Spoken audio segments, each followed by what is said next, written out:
Her call sliced through the night like a blade. 2:03 a.m. My phone vibrated against the nightstand, pulling me out of the thin, restless sleep I'd been drowning in. I answered without speaking. She didn't bother with a greeting. My card declined at the club. They're not letting us leave. I need $3,000, right now.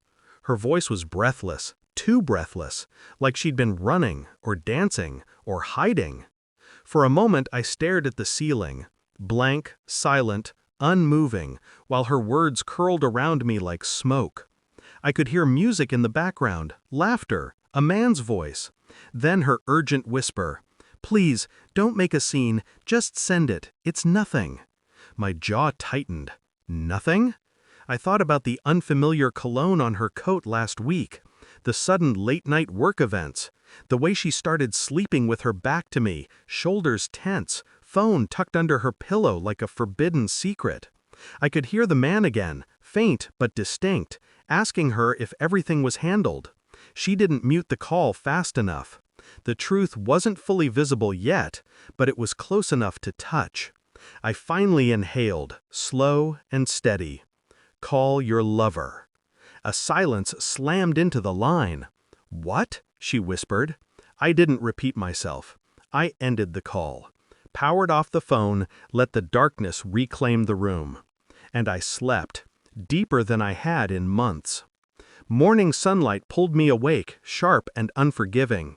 My phone turned itself on automatically at 7 a.m. 5 missed calls, 3 voicemails, 1 text, "This isn't what you think." Then at 7:22 a.m., another call came in, unknown number. I answered. "This is Officer Rahim from Central Station. Your wife is here. She said you're her emergency contact." Of course she did. The officer explained the situation. Disorderly conduct, a fight outside the club, public disturbance. She wasn't charged, but she needed someone to pick her up. I told him I was on my way. But the truth was, I wasn't rushing. I sat on the edge of the bed, elbows on my knees, inhaling the quiet like it was oxygen. Something had snapped in the night, but not inside her, inside me. All the subtle betrayals, the small fractures in our marriage, the lies packaged as excuses, the distance disguised as stress.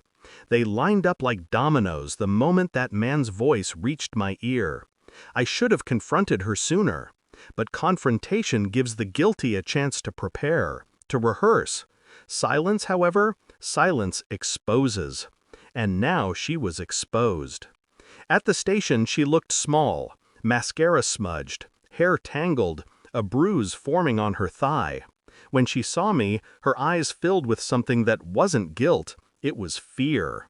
"Let's go," I said. No comfort, no questions, no accusations. Just calm, echoing in her bones. She tried to speak in the car. I didn't let her. Later. Later meant when I have the facts, when the truth is undeniable, when you can't twist your way out of it.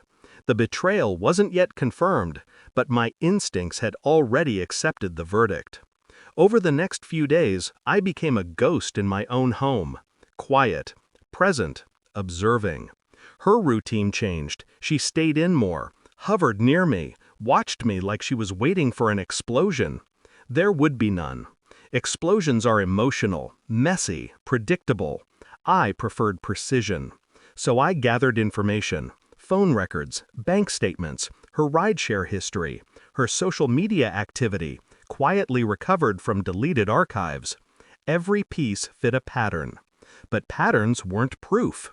Proof is scientific, cold, undeniable. One night she fell asleep early, finally exhausted by her own anxiety. I slipped her phone from her hand. Face ID. I positioned the screen near her relaxed face. It unlocked. Evidence spilled out in delicate fragments. Late-night messages. Photos of her at lounges I'd never been invited to. Payments she'd made. Hotel rooms, bar tabs, gifts. A man's name saved under a fake one. And then a message from the night of her call. "Baby, don't stress. I'll handle the balance. Come inside." She had asked him for money first. He had refused, so she called me. The pieces aligned. Not just infidelity, dependency, desperation, deceit polished into routine. My heart didn't break, it calcified. And as I stood there in the dim hallway, her phone glowing in my hand, I felt something unexpected: relief. The truth had finally stepped into the light. The next evening, I waited at the kitchen table with her unlocked phone and every printed document laid out like evidence in a courtroom. She walked in, froze, and went pale. "Sit," I said. My voice wasn't angry, it was almost gentle. That terrified her more. I slid the stack of proofs toward her. "I already know," I whispered, "just confirm it." Her lips trembled, tears pooled. Excuses swarmed in her eyes but never reached her mouth. She finally nodded, a small, broken gesture. "Please, please don't leave me." I leaned back, steady, centered. "Why him?" She crumpled, sobbing. Words poured out: loneliness, excitement, validation, the usual trilogy of betrayal. I listened like a surgeon observing a patient describe a wound of their own making. None of it mattered. The truth was already carved into stone. I didn't yell, I didn't accuse. Instead, I placed my wedding ring on the table between us. "Tomorrow," I said, "I'm meeting a lawyer." She gasped like I'd struck her. I hadn't. I'd simply removed the illusion she'd been hiding behind. "No arguments," I continued, "no emotional begging, no second chances. You made your choice long before that 2 a.m. call." Her hands shook violently. "Please, I can change." "You already changed," I said, "just not for me." She collapsed in on herself, sobbing into her palms. Her world was falling apart. Mine was finally aligning. I packed a single suitcase that night, left quietly. No dramatic goodbyes. The air outside felt cleaner than it had in years. As I drove away, her messages buzzed through my phone. Long paragraphs, apologies, desperation. I didn't open a single one. Some truths don't need a response.